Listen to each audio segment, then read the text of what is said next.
So it's a free program. It's again open to anyone who identifies as Black and Caribbean Canadian, 18 and older, has a business idea or currently is in business and is looking for the training that, on how to successfully run a small business, and is looking even at the advantage of earning their certificate of completion that is awarded in partnership with George Brown College.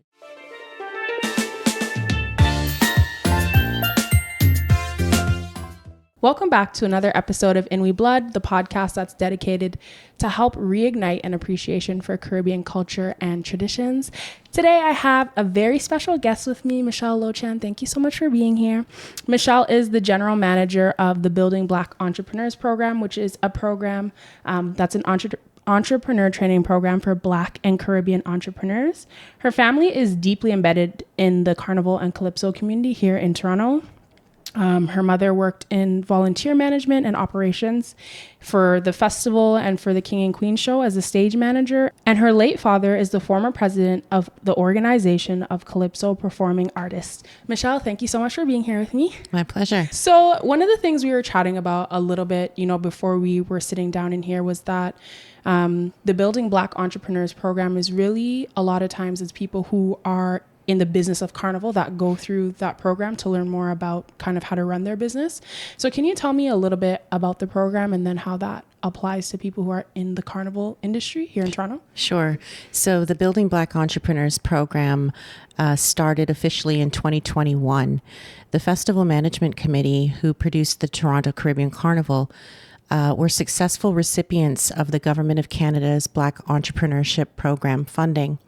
And with that, developed an online small business advisory service to support small Black and Caribbean owned businesses to formalize their operations and be able to purchase services from these businesses to help produce the carnival. And with this funding, myself and my team, we were able to develop a small business management curriculum.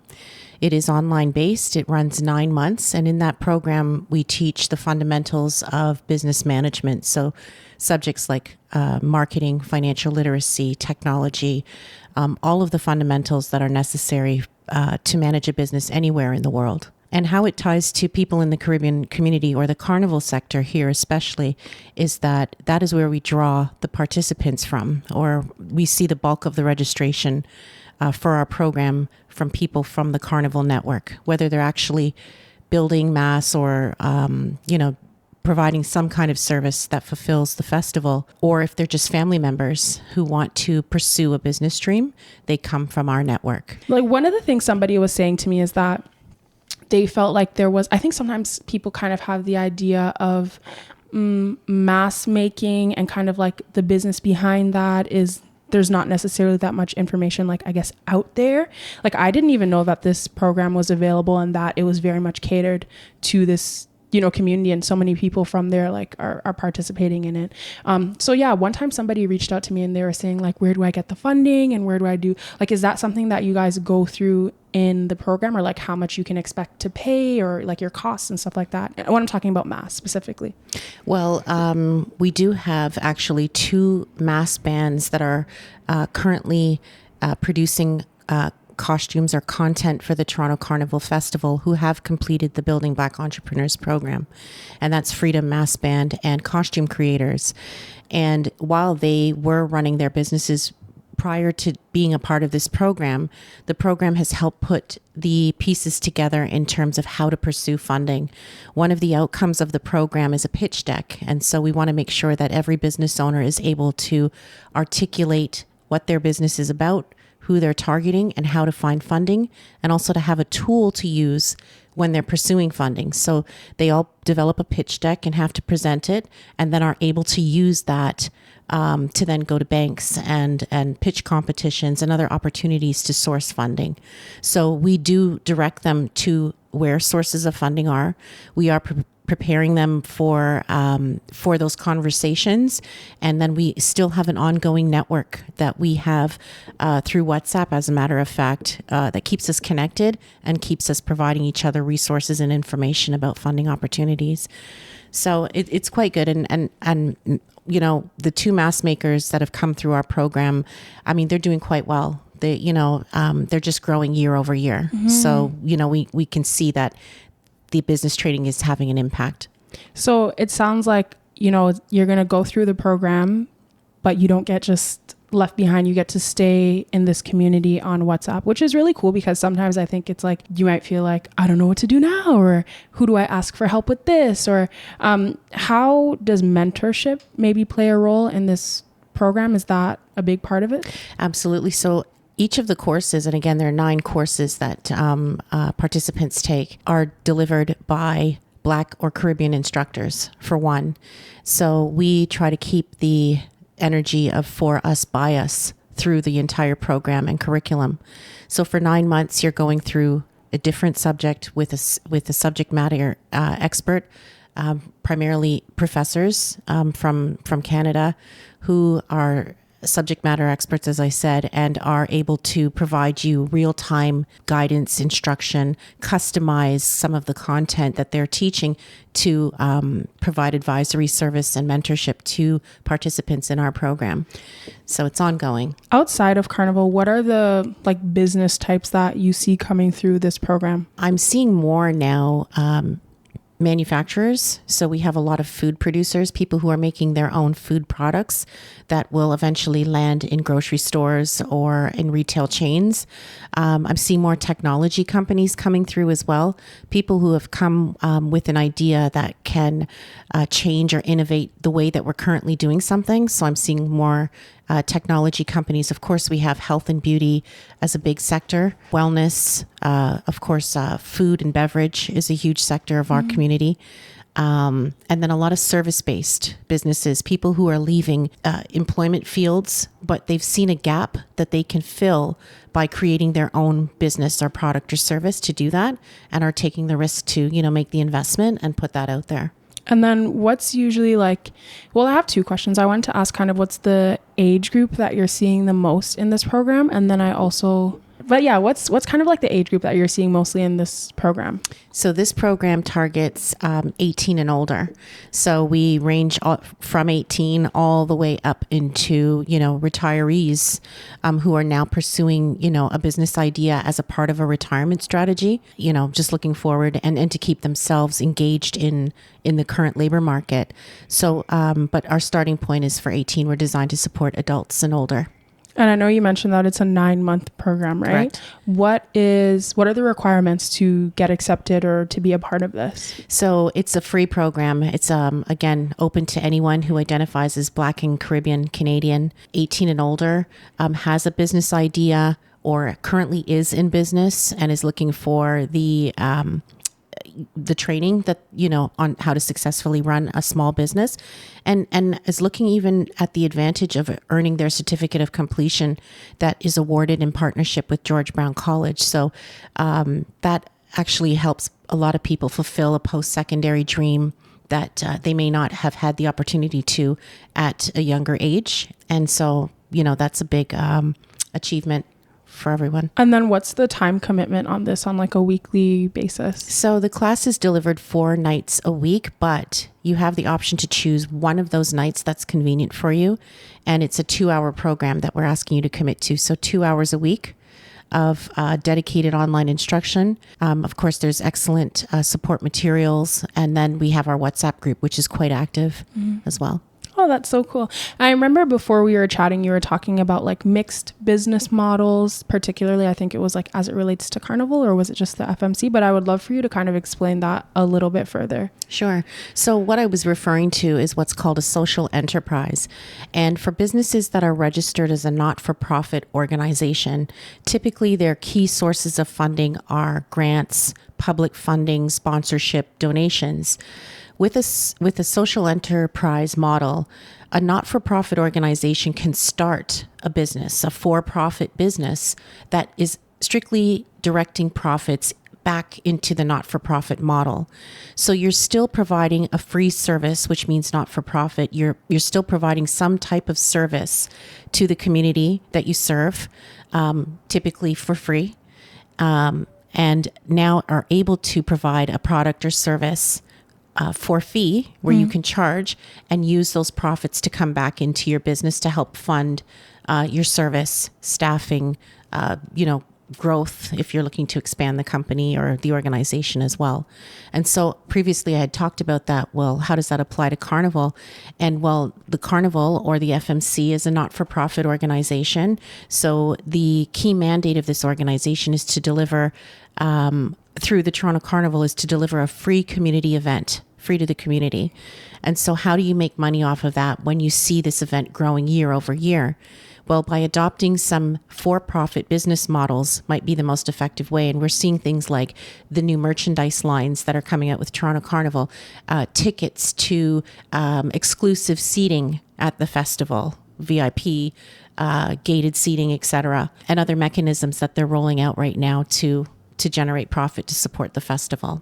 Okay. I think it's interesting to think about, how we can use, I guess, for-profit models and not-for-profit organizations, because I didn't know, but one of the people that I've interviewed here, like his mass band is a not-for-profit organization, and I don't know if that's the standard. Is that usually how it is? Are they usually non-profit organizations, or what is kind of the standard today, if there is one? It's a thin line, I would say. I would say many have or do operate as for-profit, as businesses, but also see the benefit now of identifying themselves as a not-for-profit organization, therefore being able to access the grants and the sponsorships that will help them grow their base. Because as a for-profit, they're limited to the amount of masqueraders they can bring in, or other business services that they can provide throughout the year. But typically, because of the seasonality of their businesses, they can only generate so much income at a certain time of year. And so moving into a not-for-profit model where, yes, we build mass in the summer as our key business activity, but throughout the year, we can also run youth programs, or we can also offer training.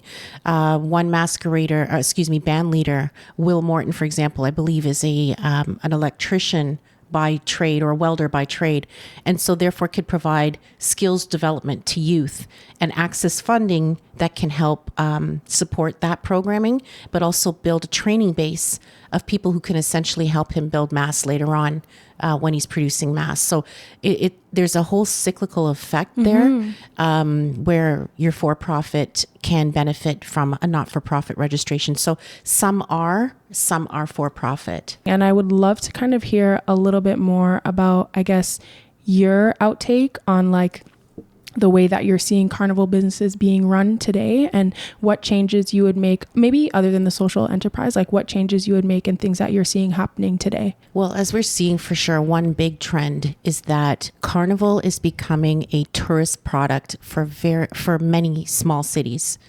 Many small cities are starting, or municipalities, regions are starting to see the value of hosting a Caribbean carnival, because they see the amount of tourists that follow, this event, because it matters so much. And if there's Caribbean communities inside of those municipalities, there's a good, base to start something like this, and people will travel for Soca or for Carnival. And so if it's nearby, within a 50-mile radius nowadays, there's the opportunity there to really thrive, and for our businesses to be able to provide supports and services to those cities that are producing different carnivals is one. So definitely I'm seeing, I think in my last count, I believe that there are 95 Caribbean carnivals around the world. Yeah.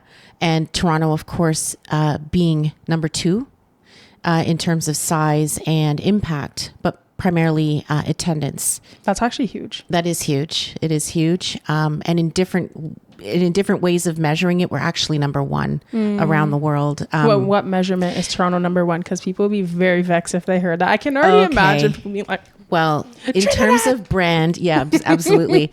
In terms of brand and legacy, of course, Trinidad takes the number 1 spot around the world, and for being the model for which other carnivals are built on, right? There's typically that one.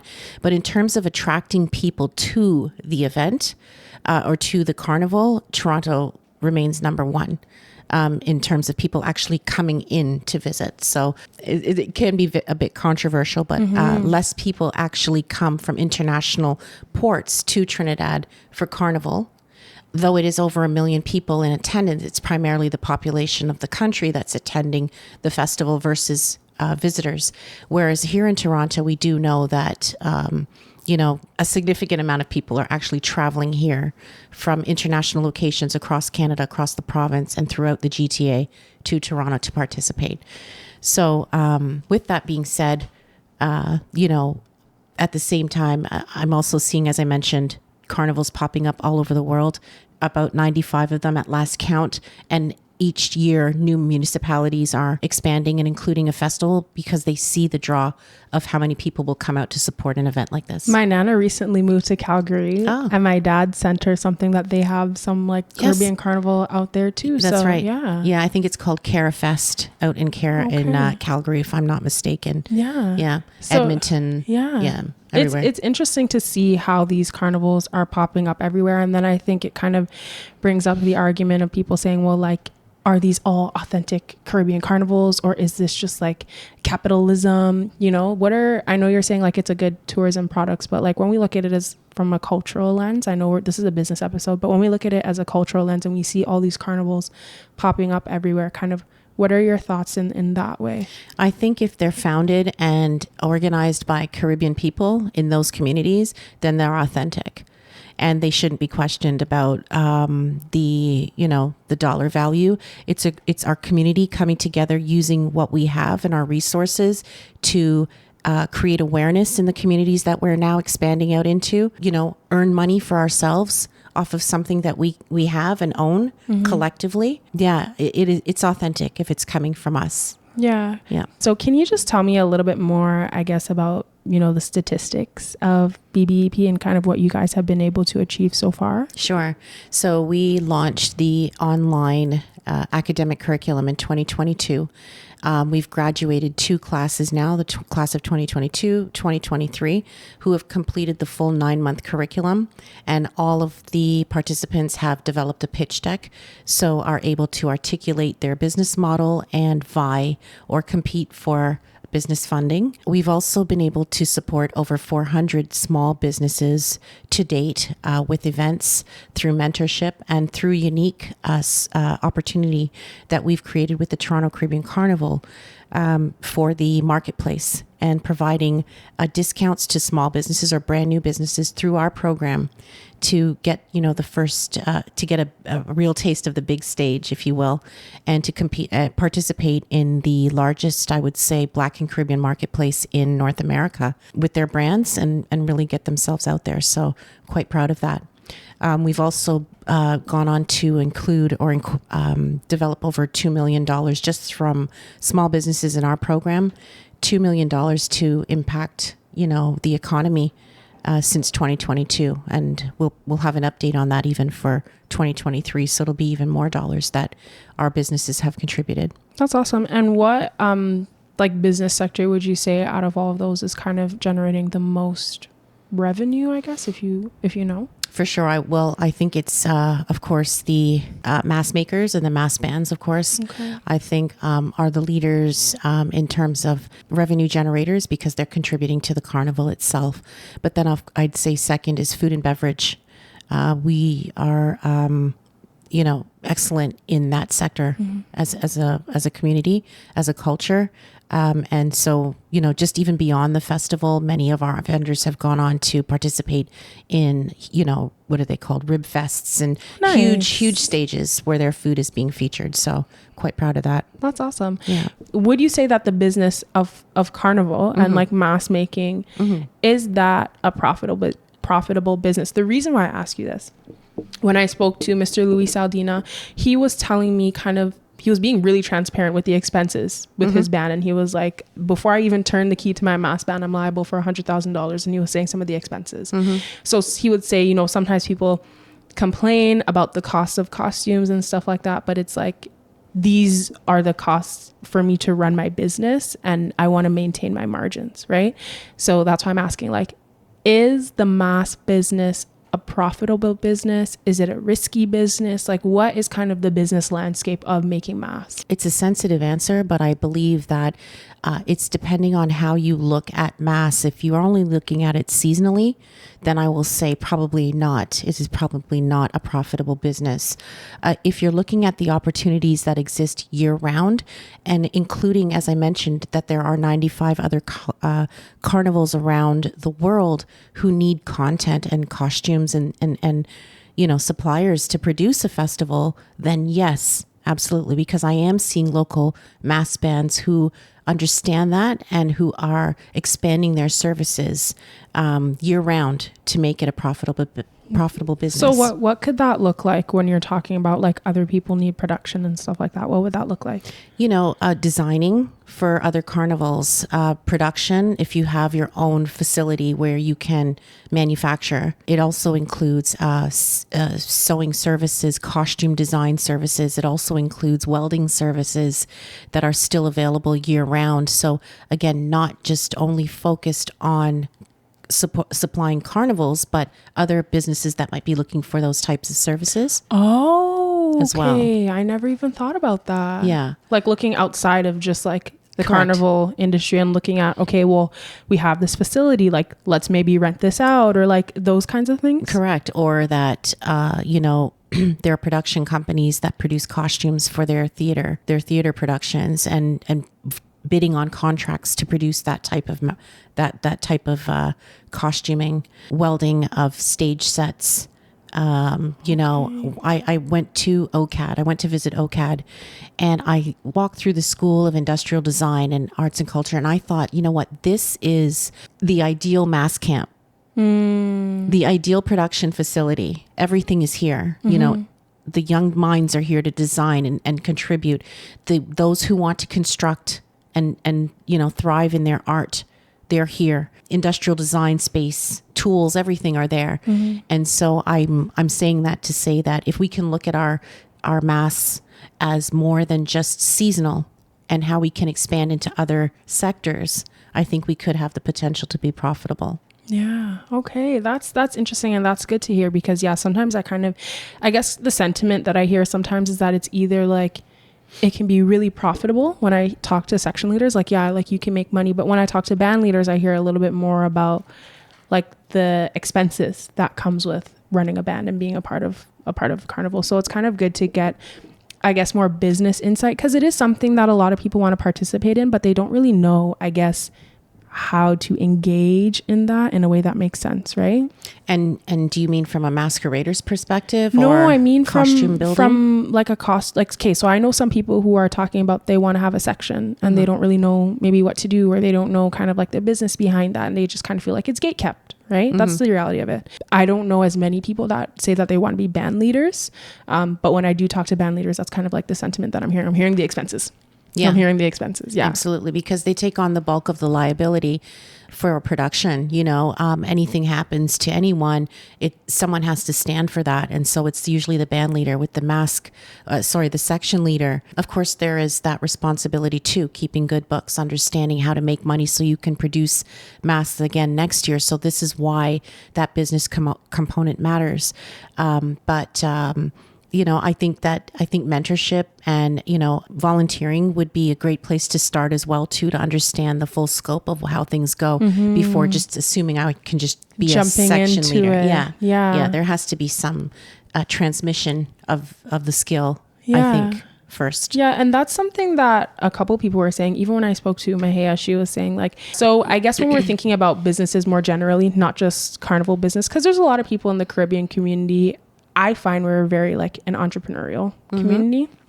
So I guess maybe what are some of the top things to look at when you want to start a business, or even a better question, what are some of the things that I should be looking out for as, an upcoming podcast, or what are some of the ways for me to maybe generate income, or to, I don't know, do this in a business mentality? Because right now it's just kind of in a conversation kind of thing and community building.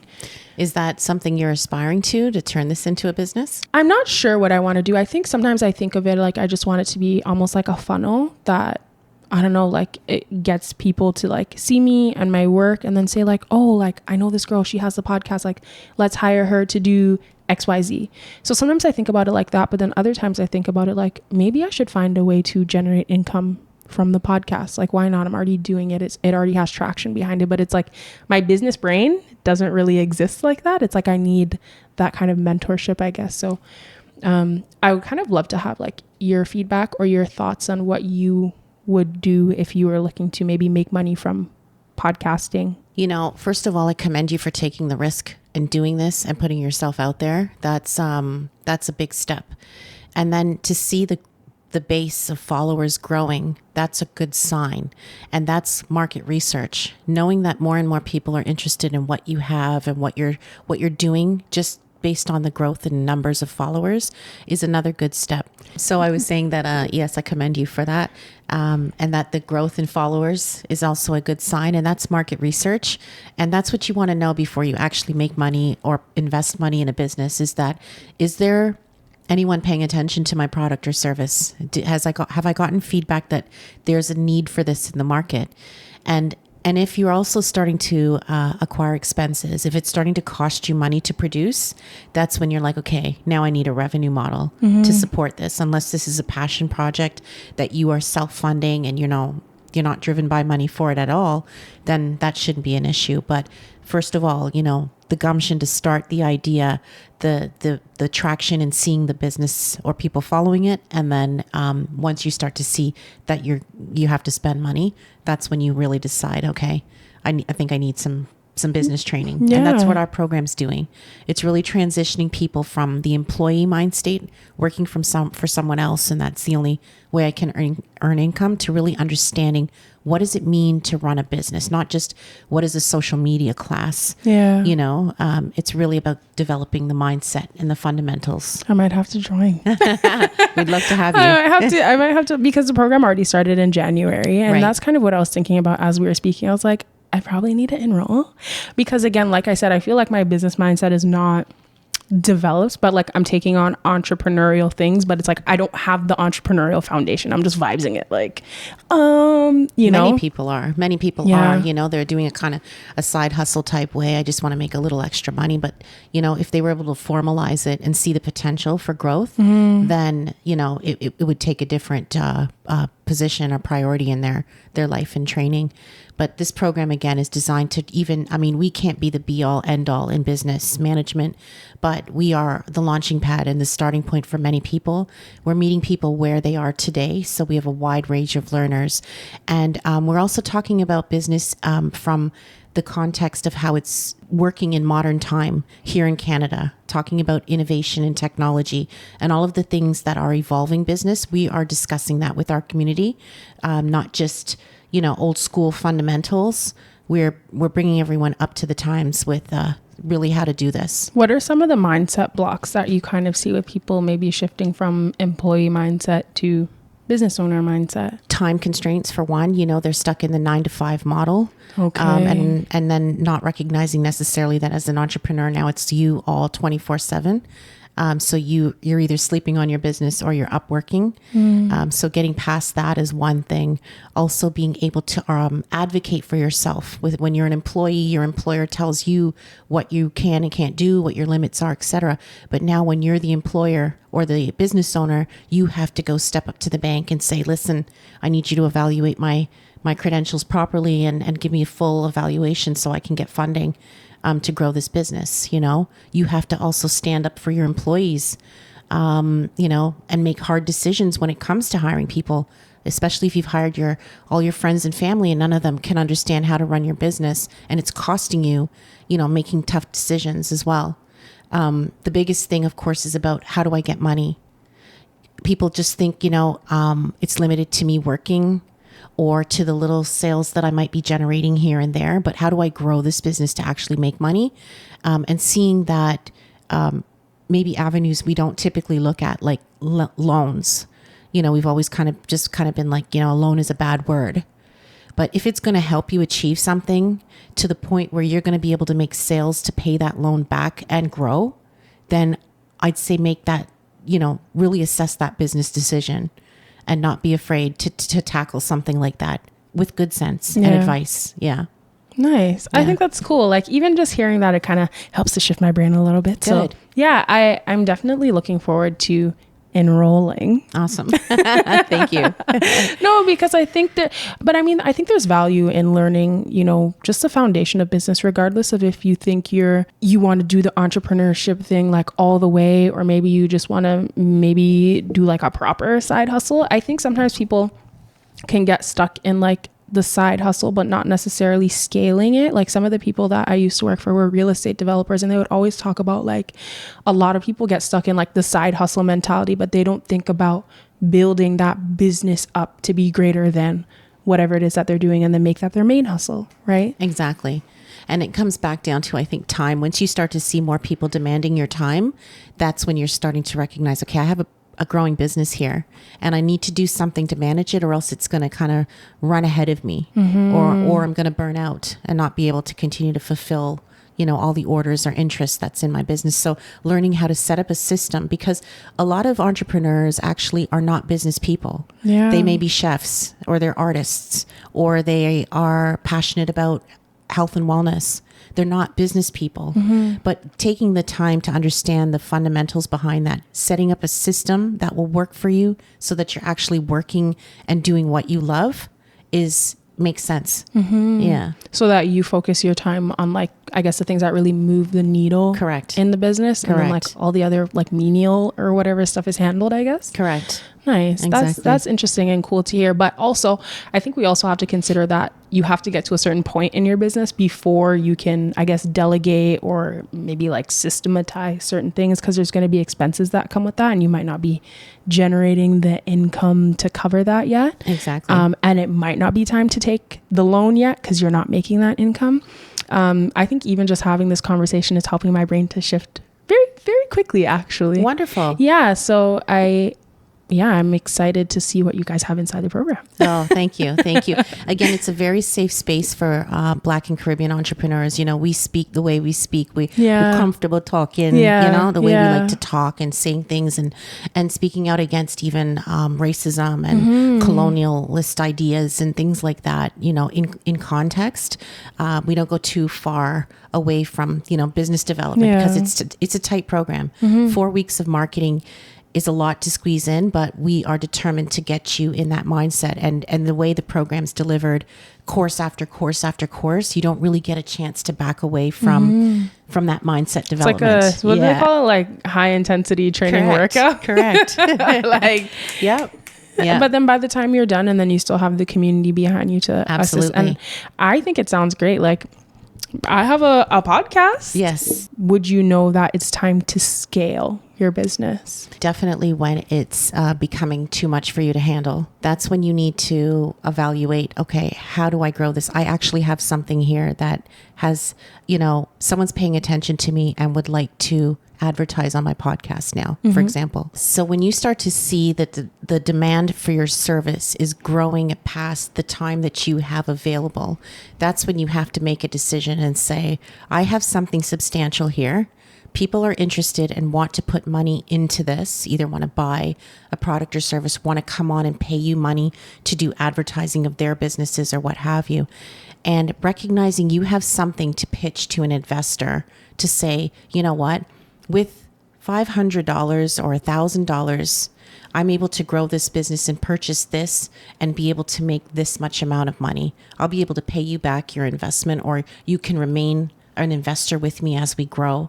And that's when you recognize, okay, this is the time for me to start scaling. I really need to get some operations in place. It's really when the demand is starting to increase. Yeah. I think the cool thing about business that I hadn't thought about before until more recently is that, like, a proper business is actually an asset. I think a lot of times we think about assets as being like a house or land, or maybe you have like a stock portfolio, but a business itself is like a cash flowing asset too. Absolutely. It can either be a source of income. So some people, this is how they pay their bills each month, or for some, it's a revenue stream where it's, it's building its own revenue model and bringing money in for them and able to grow. I find, people who are working for it as an income, they're fixed, as you were talking about before, that, it's just, this is all I want to make each month. But when you want it to be a revenue source or stream and you want to hire people to run it for you so you can go on and do other things at one point. Wait, what's the difference between revenue stream and income? Well, they're both essentially the same. Income is a form of revenue stream. Okay. But what I mean by that is that your business is actually the main source of your income to pay your expenses each month. Okay. That's a self-employed style business. What I work for is what I use to pay my living expenses each month. So it's like almost like a broken loop kind of, and you always have to be putting in the input every time. Correct. Okay. A revenue stream where your business can start to become, you're able to go off and work if you want full time, but you also have this business kind of flowing itself and creating a passive income for you on its own. Yeah. So it's really how you're looking at it, because some people are working full time and building a business at the same time. And so they have two different revenue streams, if you will. Yeah. We don't know where to go from here. No, but I think it's really cool to just kind of think about, I don't know, things that you wouldn't necessarily think about as like a business or from a business perspective, and like making that shift, because it's obviously not something that we learn in school, unfortunately, and I don't think that's an accident. Right. We're definitely trained to be employees from the time we start school. I don't even care what anyone says. That's what we're being trained to do. That's what we're being streamlined into. And so I think like breaking out of that requires a big mindset shift before anything else, right? It's like getting out, like you said, of that 9 to 5, I guess, time frame. And it's like, no, this is like a 24/7 thing. But what you were just talking about like the revenue stream, and I guess maybe a business getting to the point where it's self-sufficient, it's like you put so much time into something in the beginning, and then now it's almost like a child. It's like you put so much time, so much investment, so much energy into this child to grow them up, and then they have that foundation, and then they're just off doing their own thing, and you put everything like into them, and then they're good, right? Right. So I think it's just kind of interesting to, I don't know, learn a little bit more about business mindset. Although it was very like on the surface level, it's just kind of like join BBEP so you can learn more. I think it's good to, I guess, get that shift, because although I think we're very entrepreneurial, I think sometimes it's just kind of like, well, this is where I just do to make my extra money on the side. Correct. It's never really like, no, like this is my main thing. Yeah, exactly. And that's the thing. And again, the potential to really scale is when you recognize that you're filling a gap. Even though we are trained to be employees or to fill a labor market need through training in university and colleges, we can do that independently as independent businesses. We don't have to work for someone else to fill a gap in the market. So, it's the direction, I guess, and who's training you and what mentorship, and when you have exposure to the fact that I could work for myself. But I think one of the scary things for people too is, again, because we've been streamlined into this like employee thing, like even from you're younger, they're like, what do you want to be when you grow up? And it's always like a 9 to 5 career type thing that the answer is expected to be, right? But I think kind of, I guess, breaking out of that mindset can be scary for people, because what would otherwise be a consistent income is all of a sudden you don't know where the money's going to come from. Correct. It's a risk. It's a risk. Being a business owner is a risk. And so that's why I advise, and through this program, we advise you do it strategically. If you can afford to just jump right in, and take the risk and invest everything you have and start a business. And we've seen that, we've seen people who have done that, and some have won and some have lost. But to do it in a calculated way where you are making sure that you're still afloat, and then being able to build up from that to the point where it's replacing maybe income you were making before to double or more, and you're able to sustain yourself off of that full time. Then how long would you say that you should be? Because some people might be like, yo, like my business match my income 1 month, I'm done with this job. And then, but I've heard somebody say, like, if it's matching or exceeding your income from other sources for 6 months, then go, but don't just try to. What are your thoughts? It really depends, because we're in a shaky economy right now too. So right now, having 2 forms of income, kind of makes sense, or is what people are doing. So it really depends on, your assessment of what's happening around you right now. If your expenses are very high, and you've matched it for that 1 month in business sales, that's amazing. But, we don't know what's happening with the next wave in this economy right now. So I would say 6 months is a good runway. But just stay aware of what's going on. So, yeah. What are some of the things that people should be paying attention to, I guess, in the economy when it comes to maybe making that transition or taking the risk in business? It's being competitive right now. There are many opportunities, for example, for people to become, as an example, internet service providers. There's legislation currently happening that is breaking down Bell Canada's monopoly over our finally technology, our communications and technology, airwaves, and trying to open up the market for other internet service providers, for example. And what that will do that will create more competition, and therefore the prices will come down because they'll be competing for our dollars. So if you're looking or working in a sector that's monopolized by one business, it's going to become deregulated, where your product or service should be ready to compete once that wall comes down. What about if you have something where you have a blue ocean? Like, I read this book called Blue. Well, I didn't actually read it. I just have it. I haven't heard of it. So they talk about the concept of like a red ocean and a blue ocean. So a red ocean is actually where there's all of that competition. And then, oh God, I hope I'm not like butchering this and someone's like, that is not what the fucking book is about. But then a blue ocean is like where you find a gap in the market that nobody else is attacking, or maybe you are in the same industry, but you are providing a service in a different way. And one of the examples that they used was Cirque du Soleil, and how Cirque du Soleil came up and did something so different than other circuses that it created its own blue ocean. So they say red ocean is because there's like sharks in there like attacking each other or whatever, and that's where all the blood. But yeah, my question is, like, I don't even remember what I was asking, but I think it was like, if there's a blue ocean, because you were talking about competition, like what if there's a blue ocean and there's like a gap in the market that nobody has done anything with? Like, how do you know if it's like a real gap, or like, does that go back again to like your market research? Absolutely. Okay. Absolutely. So market research is the foundation for every business. That's my guiding principle when it comes to advising clients, because people will come with different issues. My business isn't doing this and that. I'm not getting the sales I want from, participating in these events and so on. And my first question is, well, are you in front of your customer? And everyone comes to that market. Well, but is everyone the customer of your product? And knowing that and taking the time to know that, like, there are services that can help you understand who is your customer, who are you serving, and are they following you? Are they interested in what you're doing? Are you speaking to them? Are you meeting them where they are? So, that's market research is the fundamental, honestly, the fundamental beginning of knowing whether or not to invest or pursue a business. So when it comes to market research, what are the things that people should be looking for? I'm sure it'll be different across different industries and stuff, but what are some of the main things that people should be doing or looking for when it comes to that? Can people afford my product or service? Okay. Or the people that I have in mind, will they be able to afford my product and service? Many people start businesses and think all my friends are going to buy it, but then you realize maybe you only have 16 friends. And then how do I get more customers beyond them? They're not going to keep buying my product over and over, especially if they still have jars of whatever they bought that they haven't finished. So I need to expand. So, finding out who it is that wants to buy this product or service and how much they're willing to pay.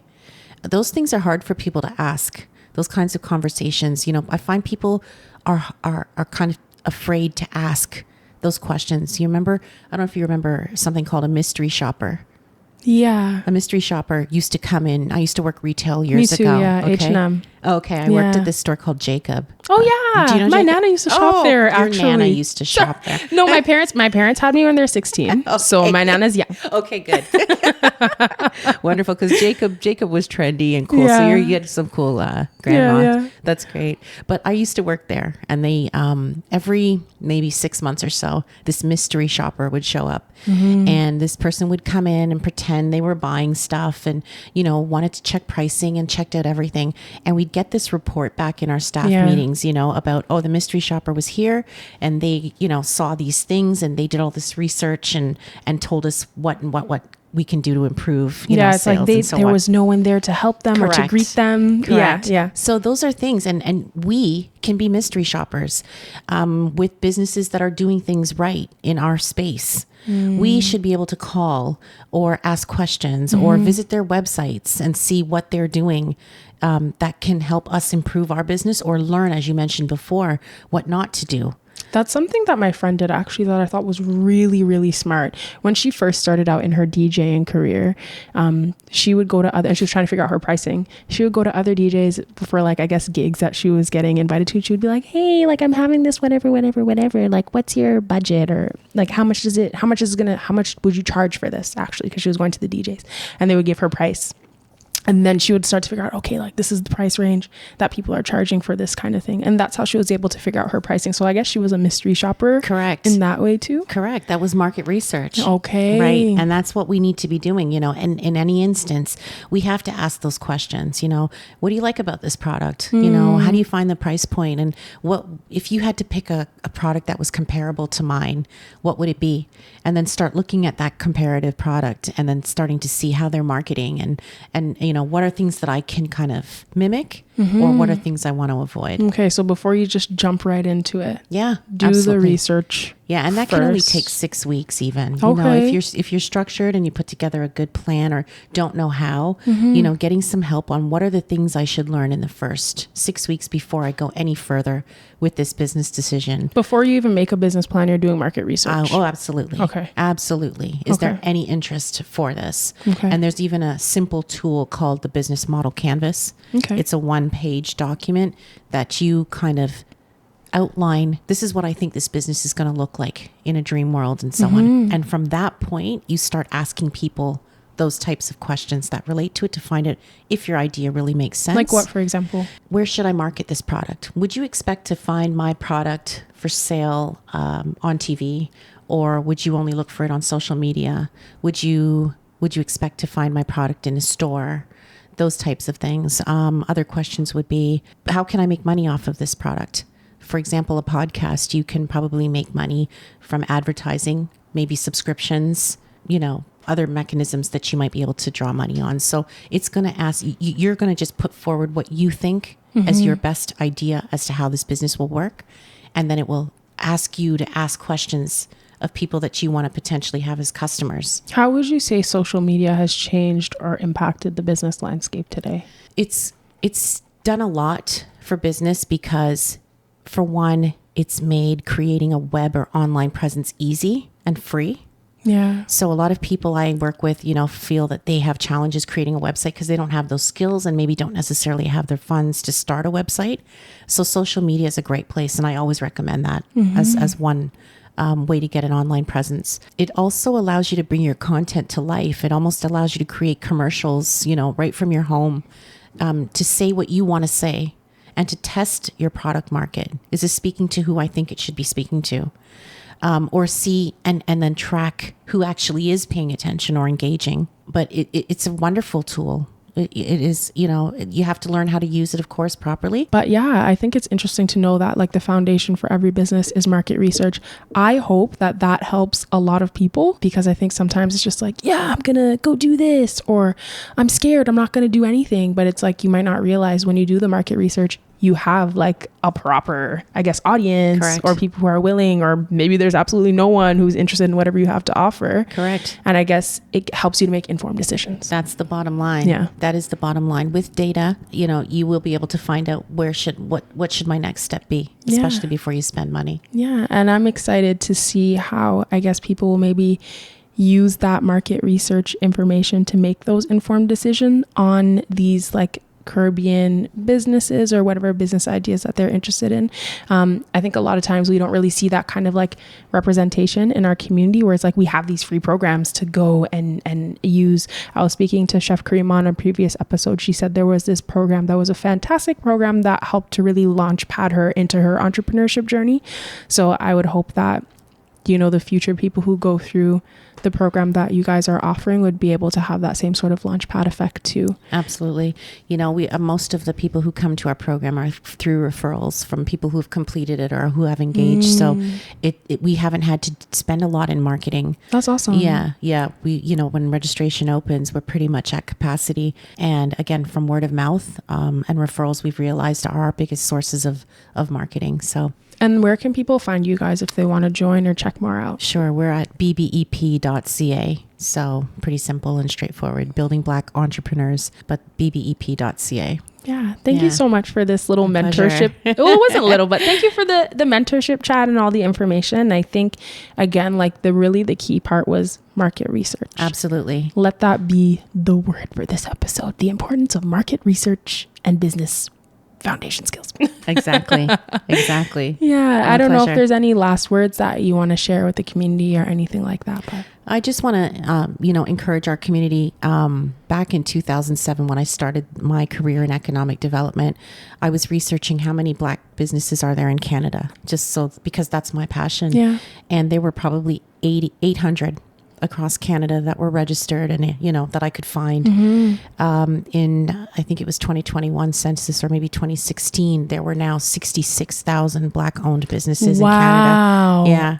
So we are one of the fastest growing groups of business owners and entrepreneurs here in Canada, globally in North America. And so I just want to encourage other people to say that you can do it. You can do it. It may not happen in 5 minutes or in 6 weeks or even in a year, but the fact that you step into it and you consistently keep making some kind of effort, it will pay off. Yeah. I think that's the hard part, is kind of just having the faith to take that first step. And then maybe if you get knocked down, the faith to keep going. Yeah. Can be tough. And we're out there, we have support out there. So, so please keep searching for what you're looking for. Yeah. Thank you so much for being here with me today. Thank you for having me.